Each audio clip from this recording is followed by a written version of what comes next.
Dr. Moore, in 1988, so again, still during your time at HS1A, you became involved in drafting some replies to parliamentary questions or communications from Frank Field MP, which required you to, with Dr. Smithers, to look at what the department had said about AIDS and the link with blood products. And I just want to ask you a handful of questions about that, if I may. If we start by looking at DHSC 0001016.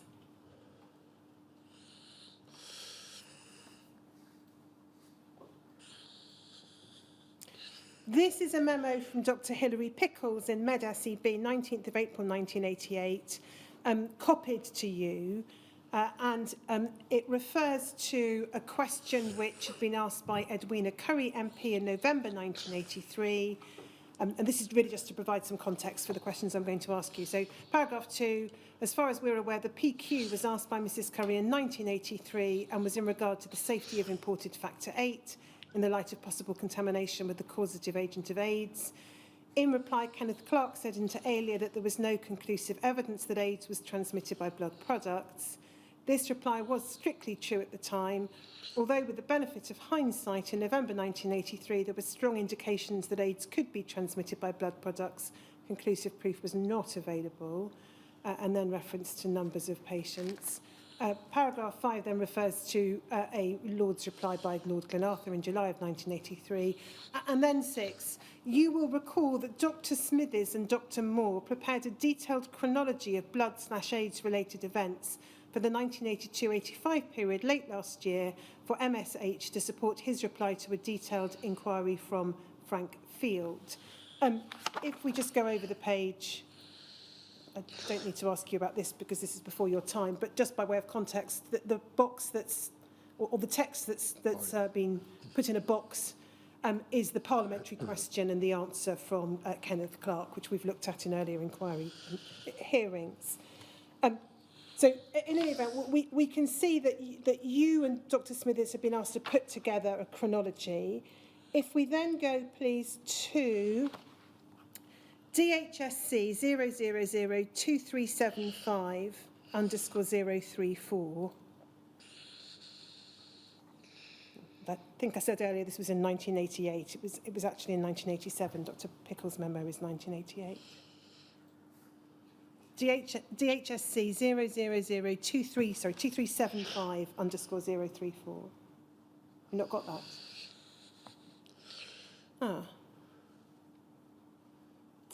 That is a document that we need. Well, I'm going to read it to you. It's very short because actually it just gives us the date probably rather, and shows your own authorship. So perhaps we'll be able to put it up later. It's a memo from you dated the 20th of October 1987, and it says, I attach a detailed chronology prepared in collaboration with Dr. Smithers showing how our knowledge of the link between AIDS and factor VIII developed in the period 1982 to 1984.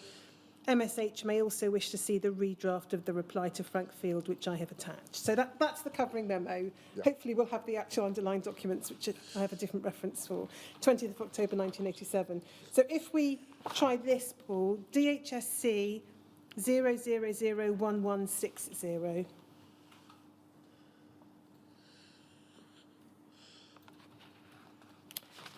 If we go to page 17,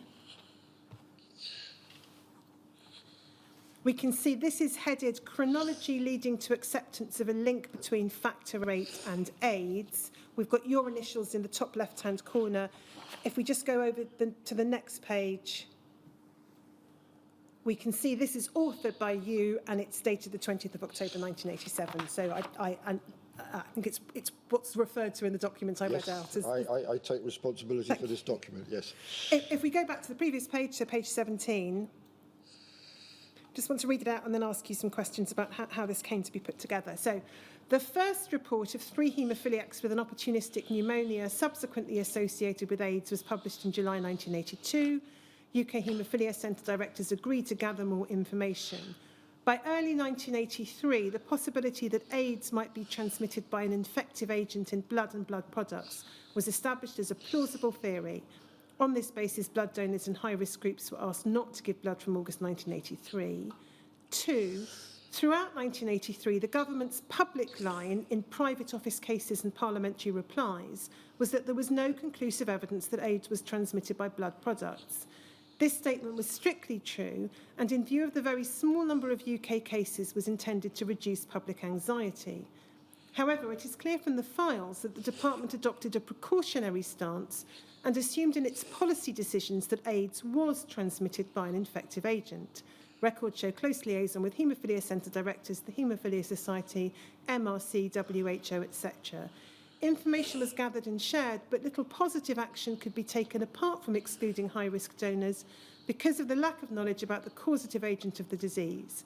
Haemophilia Centre directors encouraged their patients to continue to use factor VIII because, in their view, the risk from bleeding episodes outweighed the risk from AIDS. Over the page. Not until April 1984, when the AIDS virus was isolated, could it be said that conclusive evidence was available. However, by then public interest had waned, and not until December 1984 did a departmental press release need to refer to the AIDS virus in factor VIII, thereby acknowledging the fact for the first time. A detailed chronology of significant material sifted from the files is attached as Appendix A. We will be examining all parliamentary replies from 1984 to date to confirm they've been consistent with this chronology. And then, if we go to the next page, we've got the detailed chronology. I can pick it up, I think, at the bottom of this page, paragraph 6. In May 1983, in response to media stories on AIDS, a brief was prepared for Prime Minister's questions, which was also seen by Geoffrey Finsberg, then PSH. The line to take stated that there was no conclusive proof that AIDS had been transmitted by American blood products. However, the background briefing explained that medical opinion tended to favour the theory that an infective agent such as a virus may be responsible. 7, in August 1983, blood donors in high-risk groups were asked not to donate blood. This precaution was taken because it was considered likely that an infective agent might be responsible for AIDS in recipients of blood and blood products. Lord Glenarthur, then PS Eleanor Lord's reply on the 14th of July 1983 explained that this precaution was being taken even though conclusive evidence was lacking. There's then reference in paragraph 9 to a letter written by Lord Glenarthur, which we've looked at with Lord Glenarthur. The next paragraph, also numbered 9, refers to a further communications, this time with Lord Glenarthur and the chair of the Haemophilia Society. Paragraph 10, in October 1983, Dr. Krask presented a report to Haemophilia Centre directors which stated that the infective theory was still the one which fitted all the known facts about AIDS, and that consideration must therefore be given to the possibility that factor VIII from the USA might be contaminated. 11, in a written reply to a parliamentary question from Mrs. Curry on the 14th of November 1983, Kenneth Clarke, then MSH, said there was no conclusive evidence that AIDS was transmitted by blood products. Paragraph 12, you then refer to the isolation of the AIDS virus in April 1984. And then paragraph 13, we have no record of any public utterance from the government which acknowledged the infectivity of factor VIII until the 20th of December 1984. In a press release on that date, the Chief Medical Officer refers to heat treatment as a method by which the AIDS virus and factor VIII might be inactivated. So that's the document that you put together with Dr. Smithers. If we just go back to page 17.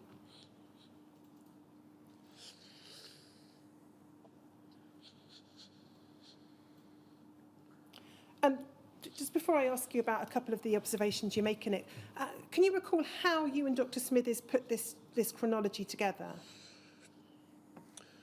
Yeah, I mean, it was basically the Frank Field letter, I think, that provoked it, as I recall. Tony Newton, Mr. Newton was the MSH referred to who replied to Frank Field, and he was very concerned that we got our facts straight, and he insisted that we put this together before he would sign off the reply to Frank Field. So we went and we trawled through, as I recall, we trawled through Hansard to see what parliamentary replies had been. We looked at all the correspondence, the written answers. and we dredged through our own files.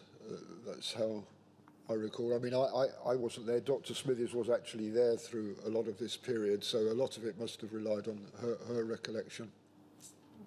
So we can see that paragraph 1 identifies in the third line by early 1983 the possibility of AIDS being transmitted by an infective agent as a plausible theory. And then in paragraph 2, you refer to the, or you and Dr. Smithers have referred to the public line, and then say that this public line, the no conclusive evidence line, was intended to reduce public anxiety. Now, you obviously weren't there at the time, so you must have got that from somewhere or from someone. Do you recall what the source was of your understanding that was the purpose of this line? No. No, I don't. I mean, whether it was... I can't even recall whether it's something that I interpreted as that must have been the reason for it, or whether I read it that was the reason. At this distance, I'm sorry, I can't recall. I can, to some extent, understand why it might have been so, that it's not a question of reducing public anxiety. I suspect at that time there wasn't really much public anxiety in early 83. It would be, had they said, well, it might be there, but we don't know, that would rather have inflamed public anxiety, so that it might have been a reasonable precaution to take. And then, having referred to the public line, you then say, clear from the files that the department adopted a precautionary approach and assumed in its policy decisions that AIDS was transmitted by an infective agent. Now, it might be said, this is an example of the department saying one thing publicly, but in terms of its own internal thinking and decision-making, thinking something else. Is that effectively what your interpretation was? That's effectively, yes. It's hope for the best and plan for the worst. So the department was actually planning, along with haemophilia directors, the Haemophilia Society, MRCA, WHO, and so on. It was planning on the basis that this really might be an infective agent in blood. But it presumably took the view that there was no point in saying this more widely because there was nothing anybody could do about it anyway at that time. And it might not be true. Do you recall whether, when you were looking at it in 1987 with Dr. Smithers, and pulling together the chronology, putting together this note, do you recall whether you and Dr. Smithers had any concerns about the line that the department had taken publicly, which describe as strictly true, but it might be said wasn't the complete picture? Yeah, we did. I mean, I think it was the Ken Clark statement that was one of the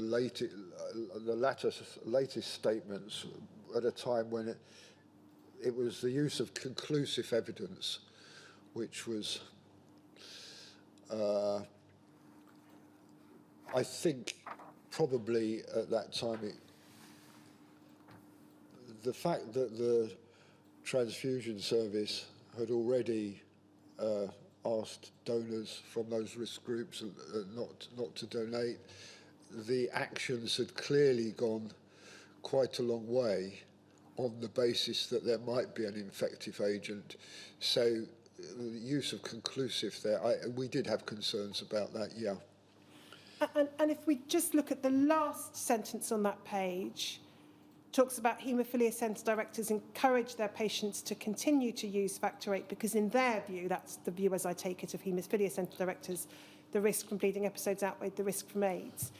Would it be right to understand that you're including this here because that was the department's understanding, you thought from your look at the files in 1983, the department knew that haemophilia centre directors were encouraging patients to... Yeah, in fact, I think there's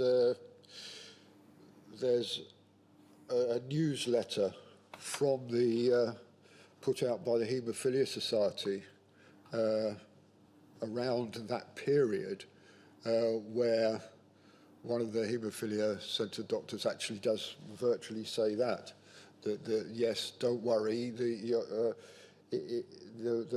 bleeding episodes are far more risk to you than HIV. I mean, that was Dr. Peter Kernoff, I think, wrote that. Certainly, there were publications from Dr. Kernoff, Professor Bloom, and others. Yes.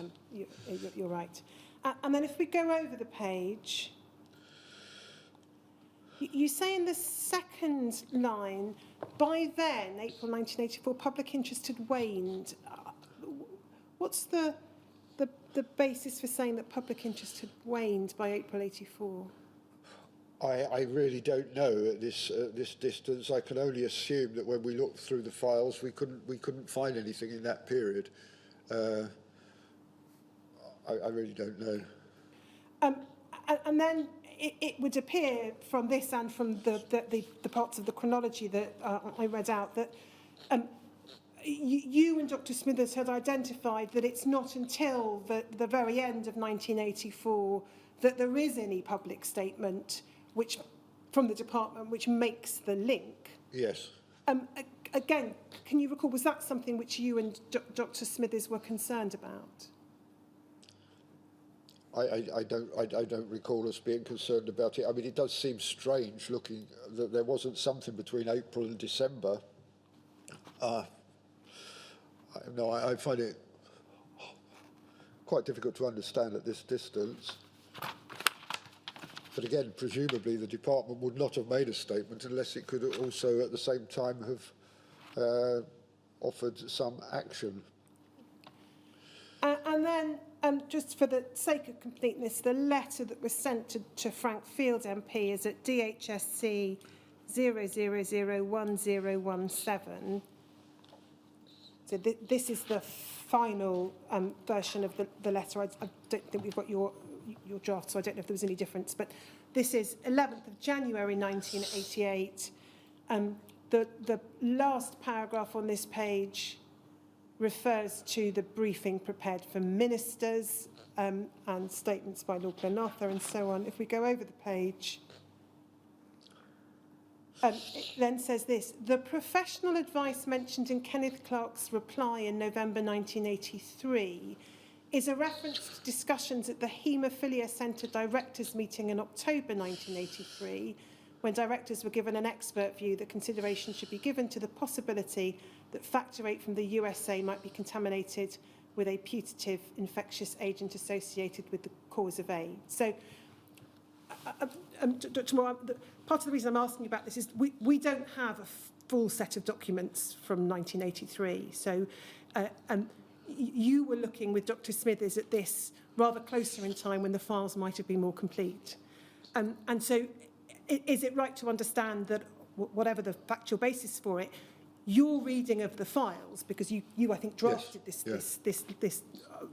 letter for Tony Newton to send, was that when Mr. Clarke referred to professional advice having been made available to all haemophilia centres, that he was referring to the October 1983 Haemophilia Centre Directors meeting. That's how I would read that, yes. And if we just go back to DHSC 0001160, page 20, bottom of the page, you refer there to, or you and Dr. Smithers refer there to the Haemophilia Centre Directors October 1983 meeting and to a report by Dr. Krask. So if we just go back to Mr. Clarke's answer, DHSC 0001016, page 2.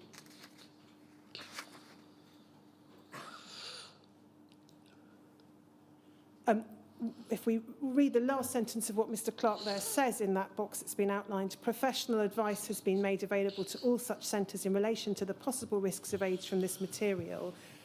is it right to understand, putting all these documents together, that what you and Dr. Smithers had worked out, or thought you'd worked out, was that Mr. Clark was referring essentially to Dr. Krask's report in October 83?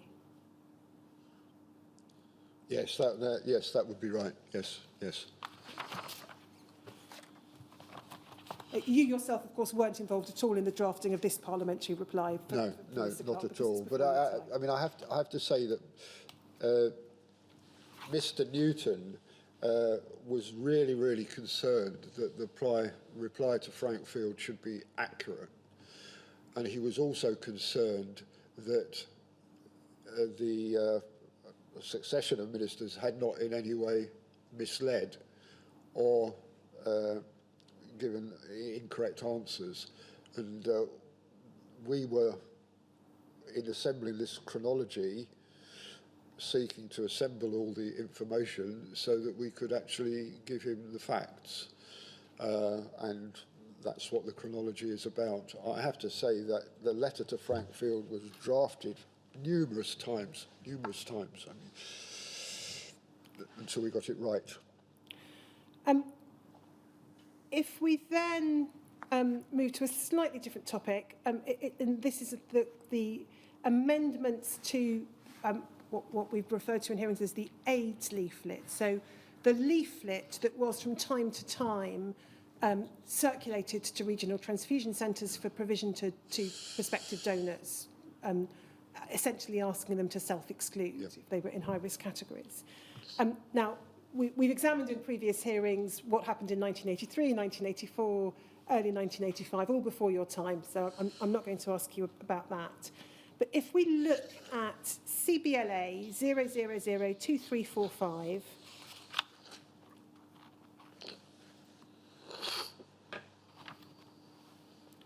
this is a regional transfusion directors meeting, October 1986. And if we go to the bottom of the second page, we can see the heading AIDS donor leaflet. So we can see that by this time there's a further version of the leaflet, a new version. And if we go to the top of the next page, you answer some questions about the countries that have been included. And then you say, this is the third line, Dr. Moore indicated that the new leaflet should be distributed with donor call-ups. And then there's a further discussion about aspects of the leaflet. So that's October 86. Just want to show you a couple of further documents, and then I've got really a general question about the process I want to ask you about. So the next document is CBLA 302372.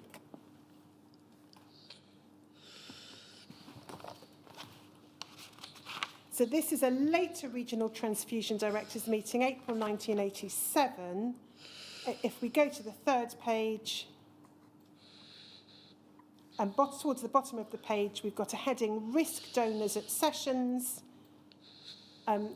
There's a reminder from Dr. Smithers about risk groups. And then it says, Dr. Moore distributed the draft of the new AIDS leaflet and asked for comments by the end of April. So it would appear that by the spring of 1987, there's a further version of the leaflet being circulated. And then third document, if you would look at MACK 0002281_030, please.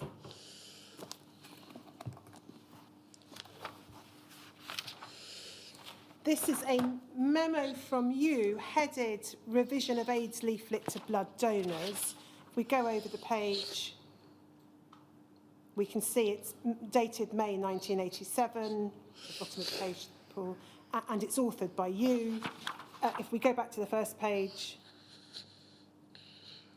we can see top of the heading, EGA's advice is sought, so that's the expert advisory group on AIDS, is sought on whether the risk categories listed in the new draft leaflet to blood donors correctly include all those at risk from AIDS who should not give blood.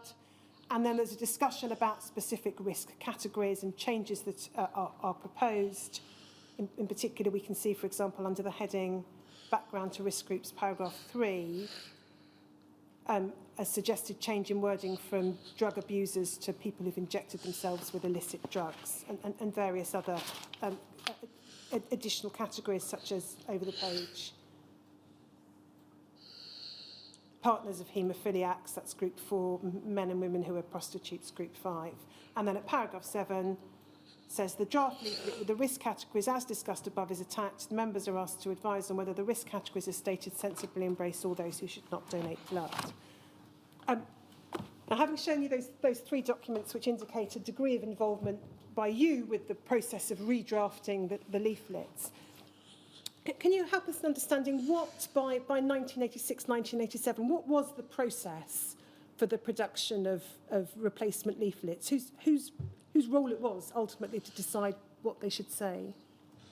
Well, there were several people involved. There was a committee of transfusion directors chaired by Dr. Wagstaff, I think, latterly. I forget what it was called. We can ask whether it was the medical selection of donors or something like that. He chaired a committee who had a view. Then I kind of transported that view around, so CBLA would have seen that view to see whether that had implications for the plasma supply for them. And then it would go to EGA, the Expert Advisory Group on AIDS, who would have a view.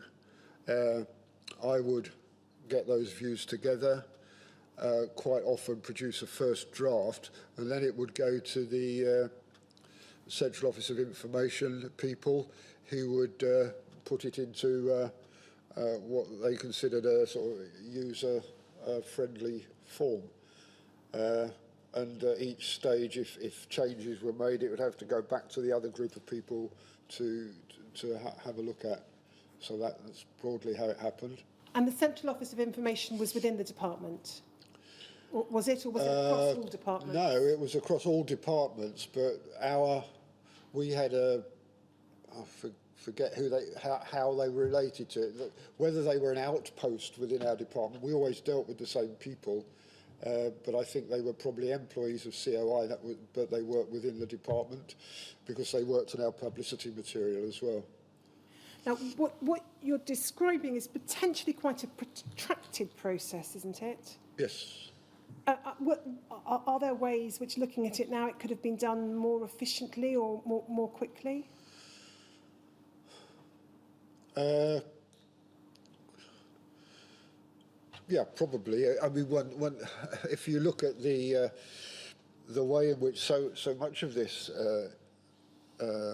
information and policy was developed, it seems to have taken ages, but that was largely because of the processes at the time where things, went in a paper file and someone scrawled comments on, and then it went down to the typing pool to be typed, and then it went round. I mean, they're decisions that now would be made in an afternoon because you would zap it to everybody and they could all read it at once.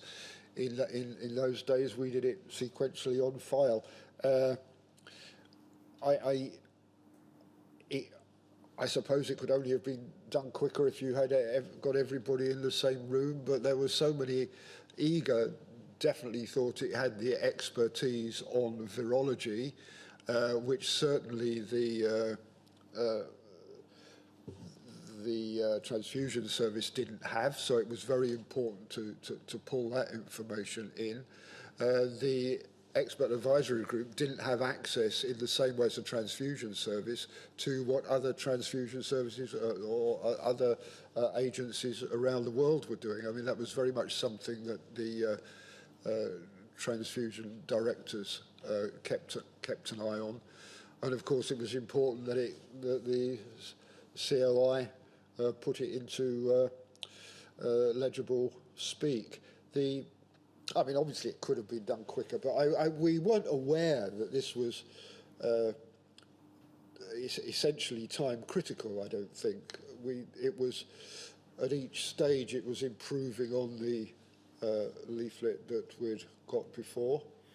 It's right, obviously, to point out that by the time you were involved, that there was the screening of blood for HIV, albeit there was still, obviously, a window period in which infections wouldn't be picked up. From October 85, yes. Which is why donor selection was still an important issue, not to mention, obviously, the possibility of other viruses, such as non-A, non-B hepatitis. Was it ultimately, in terms of who owned the decision, was it ultimately the department's responsibility, however, in the time you were there, 86, 87, the kind of time we're looking at? Yes, the department always took responsibility for the leaflet, even when I was in the National Directorate, that it was essentially the department's leaflet. It went through all the same hoops in order to get stamped, and it was always finally seen by COI after EGA had approved it, and Dr. Wagstaff's committee had approved it as well. It was owned by the department, I would say. And in the time you were involved with its drafting, was there ever a ministerial involvement that you can recall? I can't recall. There wouldn't necessarily have been if it was just a few words different from the previous one with no policy implications. Now, can I ask you to look next? This is now a different topic, an issue that arose in relation to BPL using unscreened plasma to fractionate its manufacture its factor 8 product 8Y. So if we look at DHSC 0001036_001,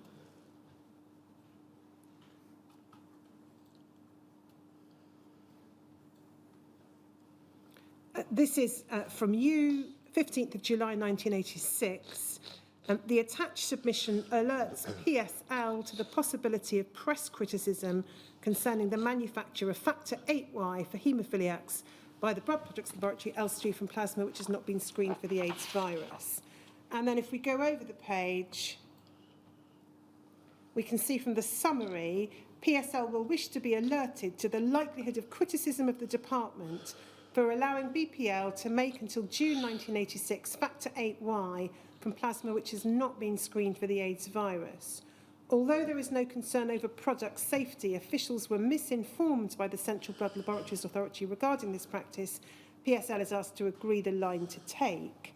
And then if we go down to the heading commercial factor 8, you refer there to the fact that the Medicines Division had insisted that commercial factor 8 from January 1986 had to be both heat-treated and made from screened plasma. And then the next heading is BPL factor 8Y. It says these events, that was the evidence that some commercial factor concentrates had transmitted AIDS. These events have focused attention on the heat-treated factor 8 made by BPL. This is called factor 8Y. The heat treatment given to factor 8Y by BPL is both for a longer time and at a higher temperature than that used by any of the commercial processes. Studies of factor 8Y have shown there's no evidence of transmission of the AIDS virus to haemophiliacs using it.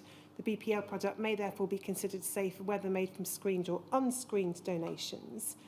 Then paragraph 5 says all blood donors in the UK have been screened for antibodies to the AIDS virus since October 1985. However, BPL have a buffer stock of plasma and have been using old stocks of unscreened plasma to make factor 8Y. They've been confident that the heat treatment would make the product safe. Since early June 1986, for operational reasons unconnected with the safety of factor 8, BPL have stopped using this unscreened plasma. All factor 8Y is therefore now made from screened plasma. Officials were aware of the presentational problems presented by requiring commercial factor 8 to be made from screened donations whilst not applying the same restrictions to BPL. In February this year, officials were informed by the Central Blood Laboratories Authority that from January 1986, all factor 8 had been made from screened donations. This information was incorrect. Had officials been correctly informed of the use of unscreened plasma, it's likely that BPL would have been required to use screened plasma to bring them into line with commercial manufacturers. However, this would have been for presentational reasons rather than product safety. Now, just pausing there. Did you ascertain or how it came to be that the CBLA had misinformed the department on what might be thought to be a rather important matter? No, I don't recall. I assume we would have been, we would have found out, but I can't recall. And why was it said that the action that the department would have taken if it had been aware of the correct position would have been for presentational reasons rather than product safety? I think the way that paragraph is drafted, it is supposed to be reassuring PSL that we don't think there's a product safety issue. And we would have been advised on that line from the Medicines Inspectorate who knew exactly what BPL were doing. So that's why it says presentational reasons rather than product safety. We are content that the product is okay because of the better heat treatment, but it doesn't, well, from a good manufacturing practice point of view, it's not good practice to use an unscreened material if a screened material is available. And that's why the Medicines Inspectorate had insisted that foreign manufacturers only use screened material in their product. And clearly it would have been unfair to apply different standards to Blood Products Laboratory to the foreign manufacturers. So it didn't look right. I don't know at what stage we got the incorrect information. Well, it says where we got it. I don't know when we discovered it was incorrect, presumably just before this minute. I don't know. I'm afraid I don't know off the top of my head what the answer to that is. So having then set out the problem and provided... May I just ask a question? Do you happen to know why the Medicines Inspectorate thought it was good practice to use screened material and therefore not good practice to use unscreened? Those seem to be matters which don't relate to the actual production of the material. They seem, on the face of it, they might have something to do with potential safety.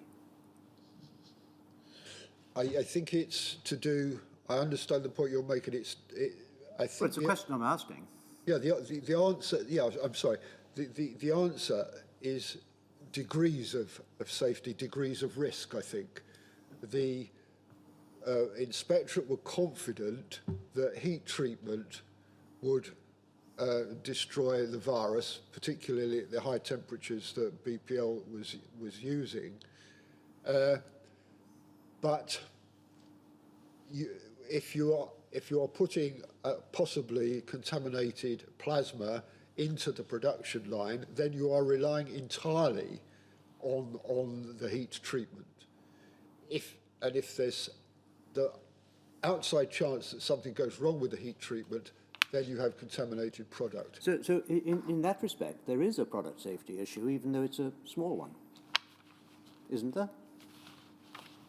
Yeah, but because if there's some risk. Yeah, there must be some risk, otherwise. But one assumes that the Medicines Inspectorate were content that the safety issue was actually de minimis if you had a very high quality heat treatment. But the Medicines Inspectorate were insisting that the commercial suppliers followed it for the reasons that you've just attempted to understand, perhaps, by saying that it was to eliminate the off chance, a small risk, that the heat treatment might, in a particular case, not quite be good enough. Yeah, I mean you're correct. I mean I suppose it's worth mentioning that they considered that the heat treatment of the Blood Products Laboratory was significantly better than the one that the other companies used. But I mean, I think there is an inconsistency. I think we tried to bring that out in this note, that this isn't right. But although it isn't right, there's no cause for alarm about the safety of the product. The Medicines Inspectorate think that the product is actually okay. And I mean, I think the evidence later did show that the heat treatment of Factor VIII by BPL did kill. Yes, this wasn't later on. This was then, at a time when, from what you've been saying, there was at least the possibility of an outside risk that there might be some lack of safety. And the way of describing it as a presentational matter is perhaps not quite accurate, is it then?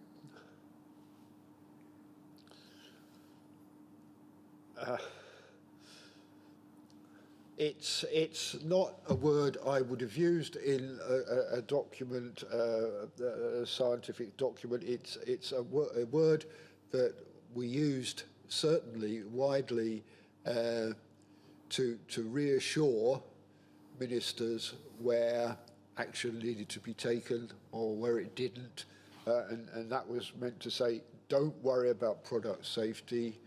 We are assured by our experts that this is okay.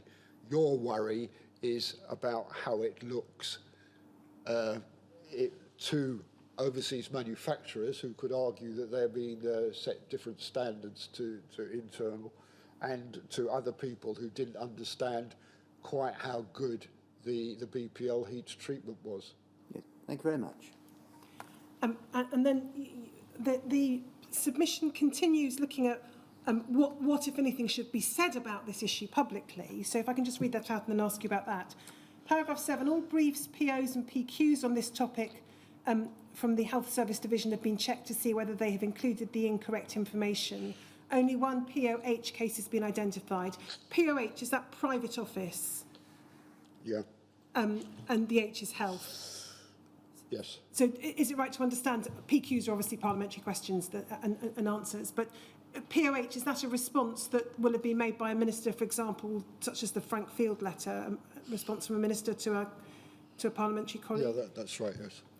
And then you continue, it's suggested that the offending paragraph is not explicit, could be explained as unhappy drafting if necessary.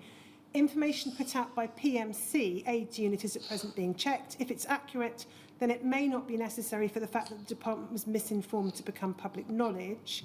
Haemophilia centre directors and their patients may express concern at the delay by BPL in using screen donations. Commercial manufacturers of Factor VIII may protest that BPL has relied on Crown immunity to protect its actions. And then the suggested line to take, on the principle of making Factor VIII from unscreened plasma, we can support the line that the heat treatment used by BPL is better than that used in commercial processes. The BPL product is therefore safe whether made from screened or unscreened plasma. If we are directly asked whether we knew that unscreened plasma was being used, or if it transpires that DHSS have used the incorrect information publicly, there is no point in dissembling. We must state that we were misinformed. If pressed, we can say that had we been correctly informed, we would have required BPL to use screened plasma to bring them into line with commercial manufacturers. This would not have been on the grounds of safety, but to support our wish that BPL should be seen to be a leader in the field. Now, you obviously are saying clearly there in paragraph 10 that if you're directly asked whether the department was misinformed, the answer must be a truthful one, that you... the department says it was misinformed.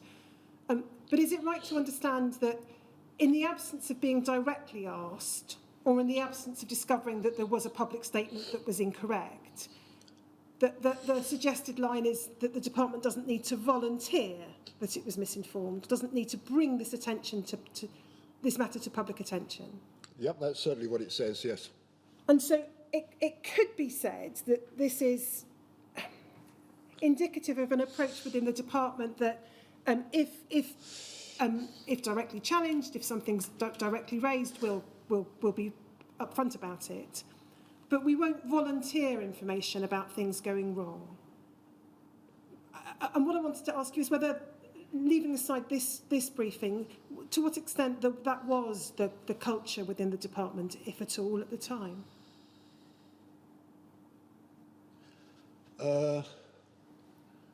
Yep, that's probably correct, but I'm not sure who one would have volunteered this information to, who would have been at all interested. So it would have been shared with people who needed to know. I mean, it wouldn't be something that the department would have put a press release out. I can't really see it. I don't think it is obviously a defensive briefing, and we don't know. This might have been my take on it, and PSL might have put a line through it and said, no, this is much too defensive. I don't know. That's a fair point, Dr. Moore. Can I then, just in relation to the 8Y product, ask you this? If we go to your witness statement, WITN 6919001, and go to page 55, please. So earlier in this page, you've talked about the briefing that we've just looked at. But I wanted to ask you a slightly separate issue. If we pick it up at the very bottom of the page, it says heat-treated factor 8 made from unscreened plasma had, top of the page, commenced clinical trials in mid-1985 and was reported to be efficacious and to eliminate the transmission of non-A, non-B and HIV. Now, Dr. Moore, the inquiries heard some evidence to suggest that in Scotland, at this point in time, the period where we're dealing with here, essentially, Scotland didn't have its own equivalent of 8Y that protected against non-A, non-B hepatitis. Whether that's correct or not is obviously a matter for the Chair to consider in due course. But England had in 8Y a product which, as it turned out, was not only protecting in relation to HIV, but also in relation to non-A, non-B hepatitis. Do you recall whether the question of sharing some 8Y with Scotland, perhaps just for the treatment of previously untreated haemophiliacs or minimally treated haemophiliacs, whether that was ever discussed or raised with you?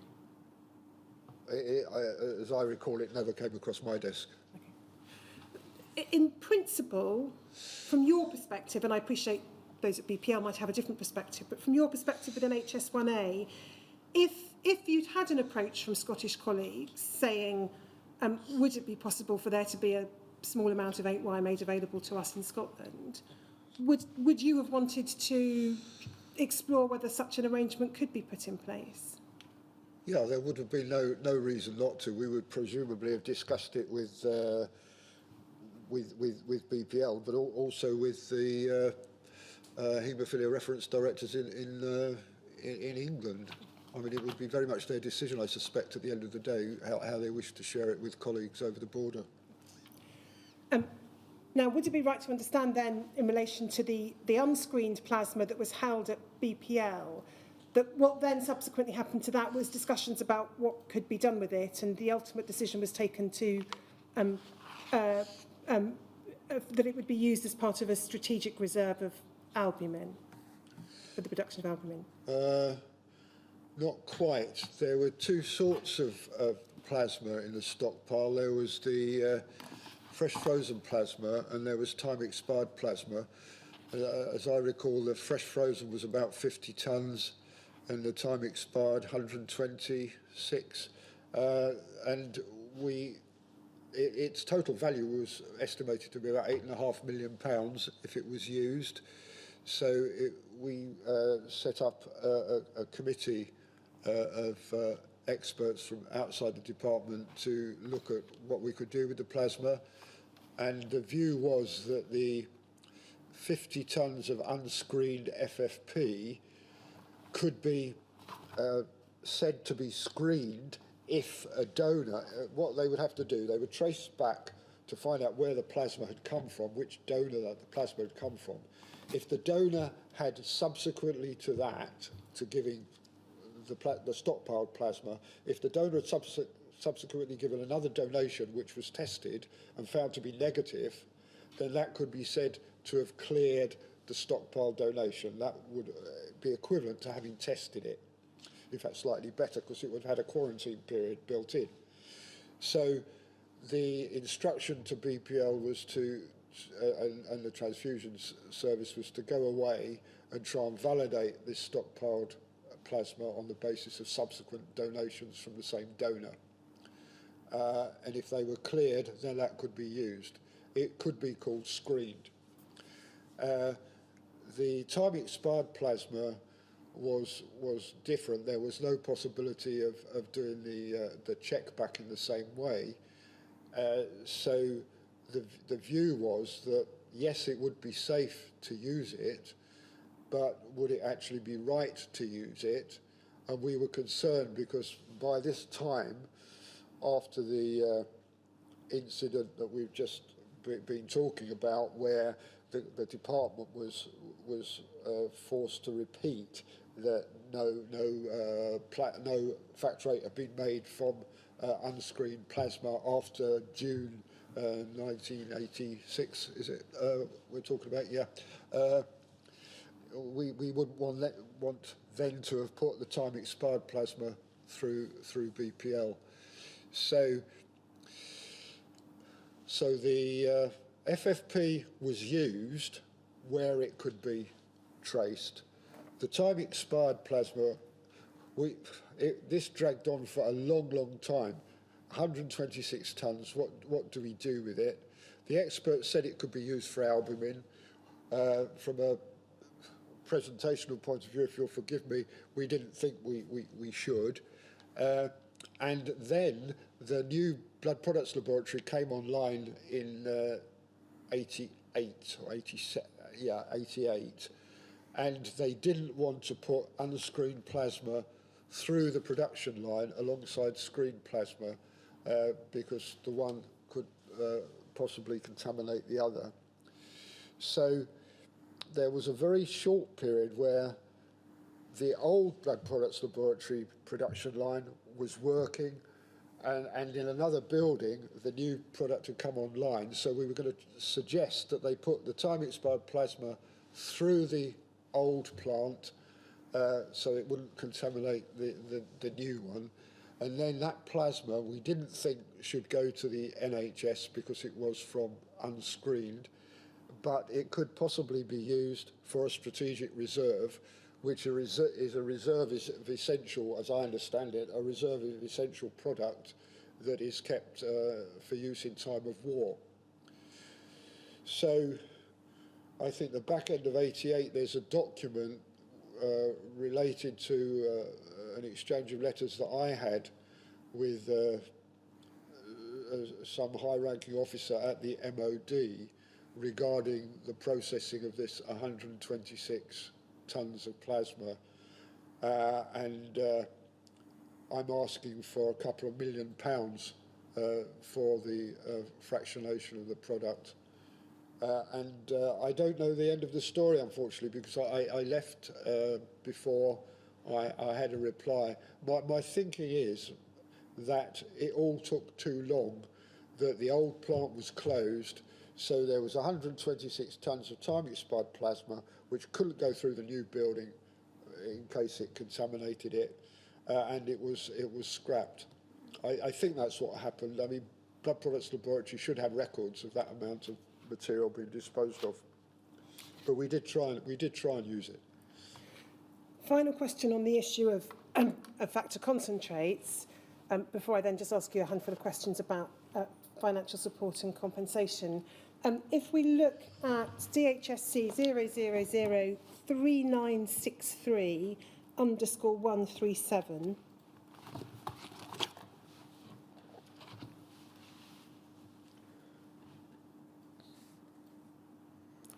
this is the note of a meeting with Armour Pharmaceutical Company to discuss factor VIII, that was its commercial heat-treated product, 6th of October 1986.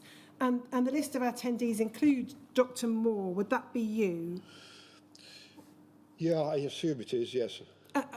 This is a meeting in which Armour essentially agreed to withdraw both their products, factor VIII and high potency factor VIII, and to surrender their product licenses. Do you have any independent recollection of this meeting or how Armour's decision? No, not at all, I'm afraid. So the topic I want to turn to now, before we look at the National Directorate's establishment, is just the issue of compensation financial assistance, financial support. Pick it up at DHSC 0001376.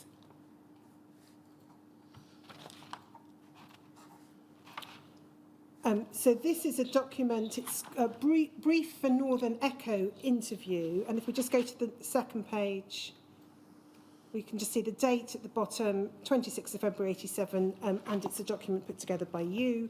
And if we just go back to the first page, we can see the background is about a campaign that's being run by the Northern Echo for government compensation for haemophiliacs infected with AIDS, or HIV positive from factor 8. And then point 2 is headed compensation for haemophiliacs. And this puts together what I think remains the department's line to take during the period that you were in HS1A. There's never been a general state scheme to compensate those who suffer the unavoidable adverse effects which may arise from some medical procedures. Compensation can only be awarded by the courts when negligence has been proved. However, all the facilities of the NHS and a range of social security benefits are available to those who suffer illness, unemployment or loss of earnings as a result of infection with HIV or as a result of contracting AIDS itself. And then there's reference to consideration of putting together an information pack for haemophiliacs to help them know what welfare benefits, social security benefits they might claim. So, two matters I wanted to understand about this, Dr. Moore. First of all, this appears to be, is this right, the department's general line? There's no state scheme of compensation. You have to go to court and sue for negligence. Is that right? Yes, absolutely. I think it came up from the there was a Pearson committee in the late 70s, I think, which advised the department to maintain this view. And then, would it be right to understand there must have been a position taken within the department that this was the right approach to apply to haemophiliacs infected with HIV or AIDS? Yes, absolutely, yes. And whose decision would that have been, that this line was going to be applied to this cohort of patients?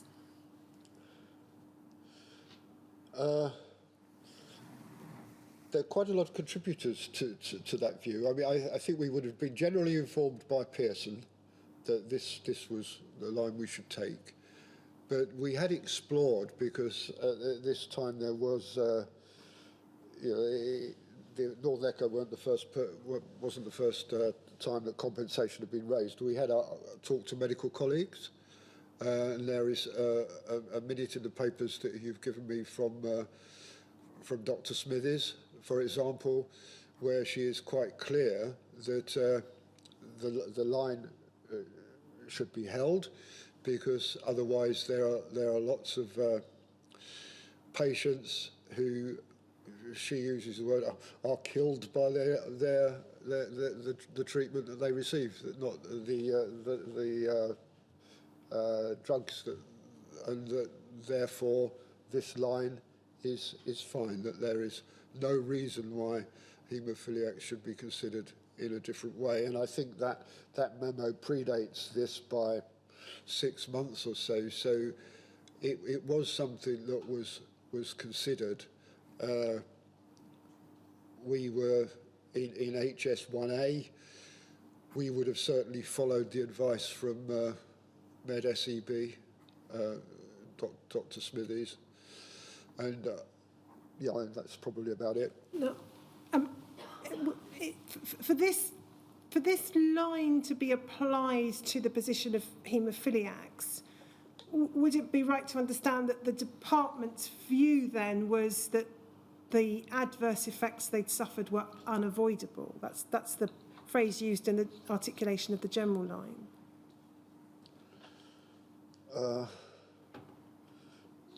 Or was it ever thought about in such concrete terms?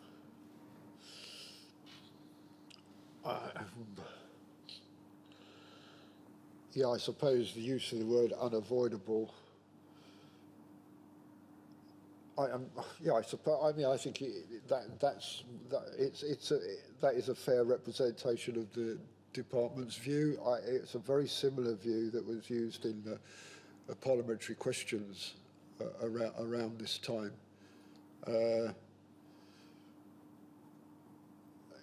Yeah.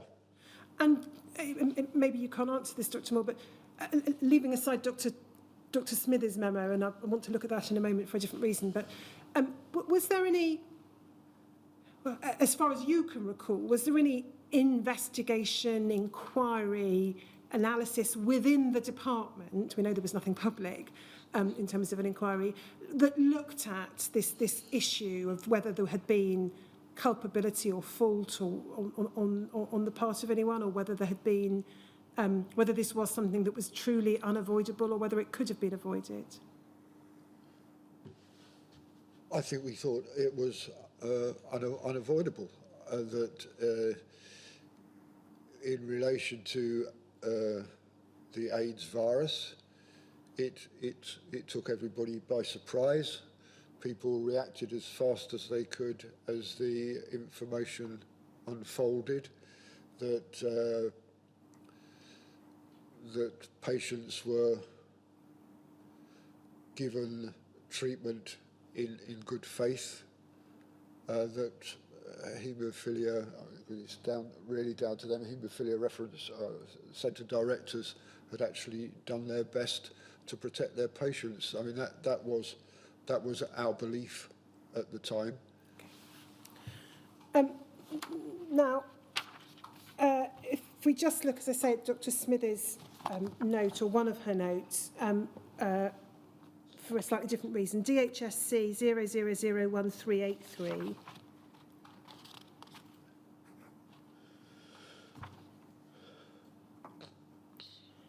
It's dated the 17th of February 1987. It's from Dr. Smithers to Mr. Harris, and we can see the topic is compensation for haemophiliacs. I'm not going to go through the detail of it with you, but I wanted to ask, if we look at the third page, about one observation she made. So under the heading compensation, it says, or she says, it seems likely that we have a finite number of haemophiliacs who've contracted HIV infection. Their position is pitiful and has attracted great sympathy, in particular because of the perceived stigma of the disease, which is associated with promiscuous sexual activity. And then this, and it's this issue about hepatitis I wanted to ask you about. The equally sad fact that a number of haemophiliacs will undoubtedly die of chronic hepatitis as a result of non-A, non-B infection has not been recognised publicly.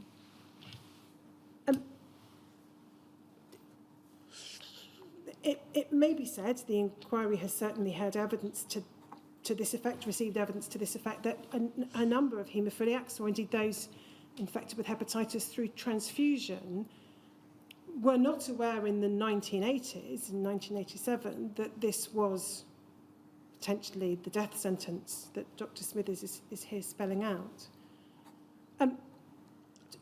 Did the department, to your knowledge, in the time you were there, give consideration as to making some form of public statement or public explanation about the position in relation to those infected with non-A, non-B hepatitis?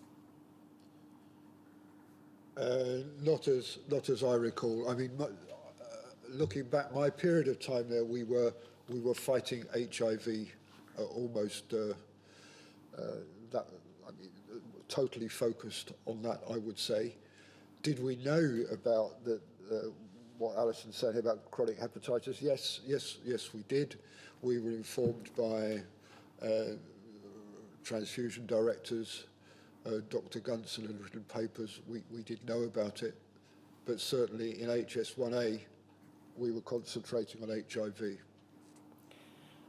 Can I then come to ask you then about the liaison you had with the Haemophilia Society, and in particular what led to the establishment of the Macfarlane Trust?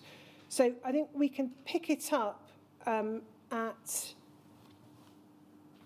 DHSC 0004541_145.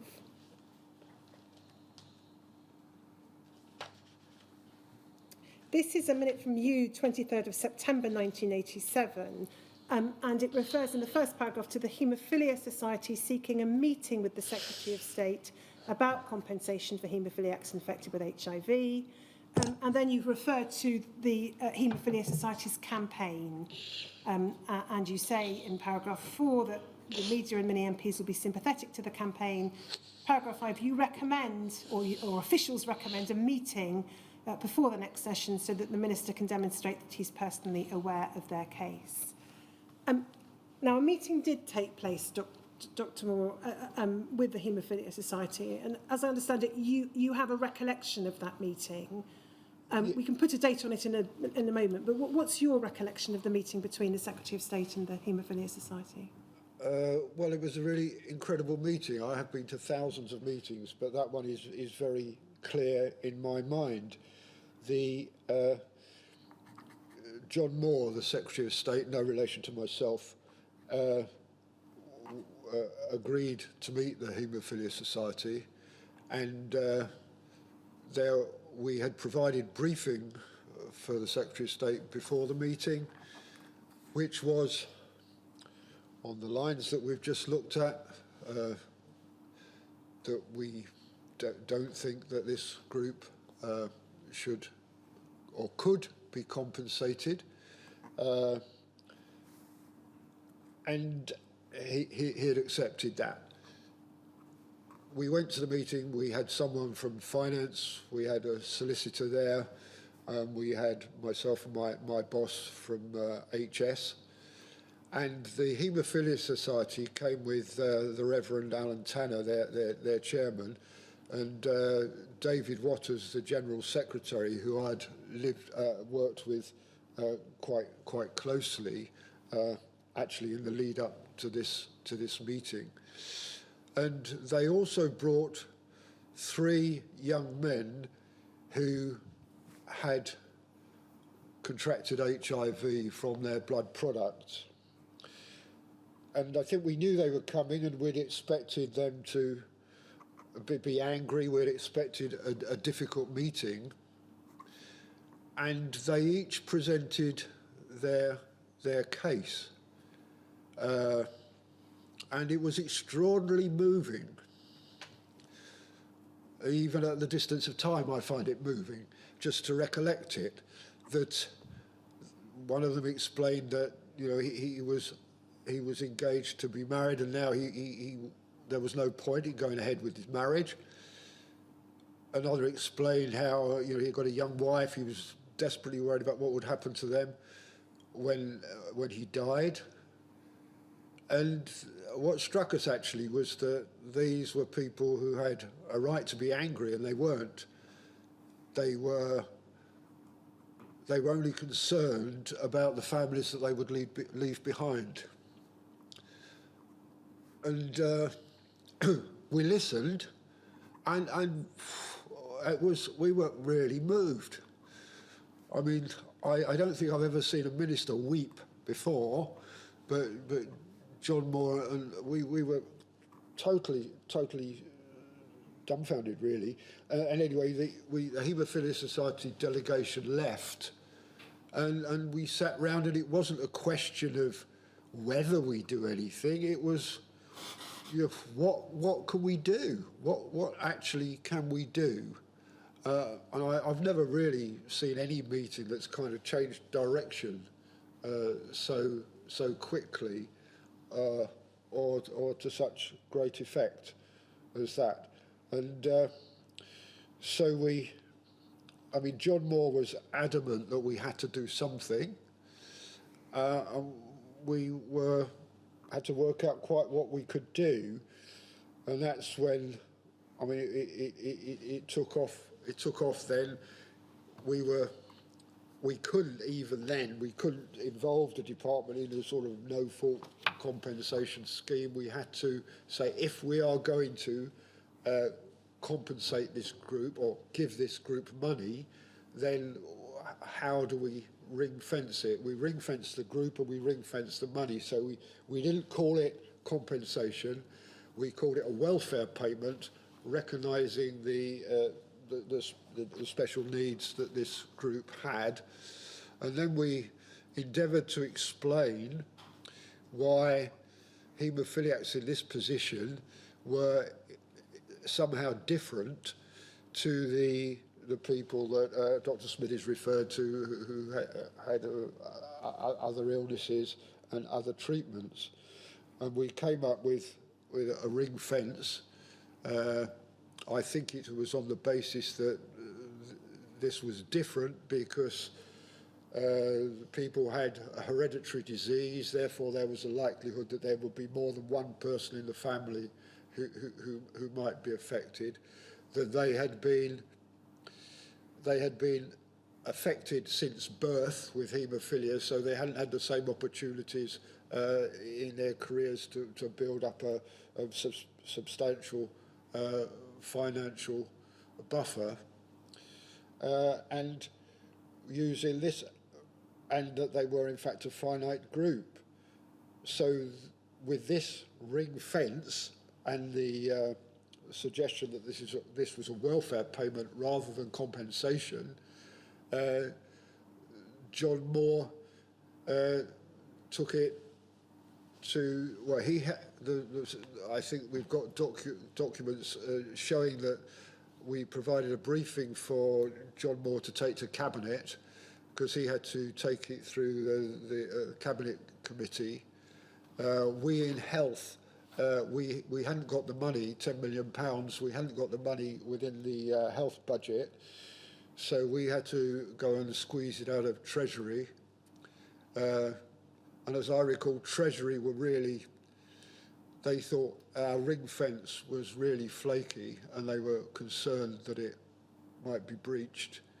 But nevertheless, at that stage, John Moore was actually quite a powerful figure. He was only appointed by Margaret Thatcher, I think in July '88. So this was one of his first big things. He was powerful.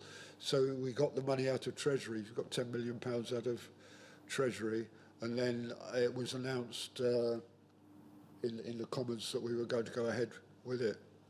I think it's June 1987 that John Moore was announced. No, that's just for the benefit of the transcript.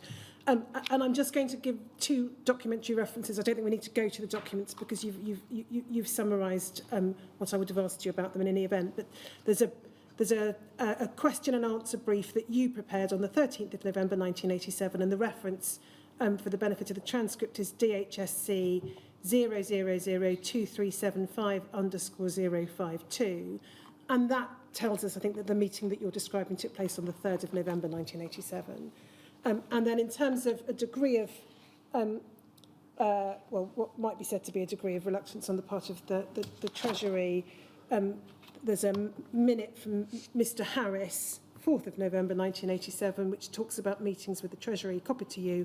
Again, I'll just read out the reference, DHSC 0002375_047. As you said, Dr. Moore, it was made, I think, very clear in the by the department that this was not compensation, and this was a single one-off payment of £10 million. The mechanism that was then used to distribute it was through the establishment of the Macfarlane Trust. I've got a handful of questions, further questions on this topic, sir, but I note the time, so it might be sensible just to take the lunch break now, and then I can finish this topic fairly quickly after lunch and move to the national directorate. We'll do that, and come back at 2 o'clock. So 2 o'clock.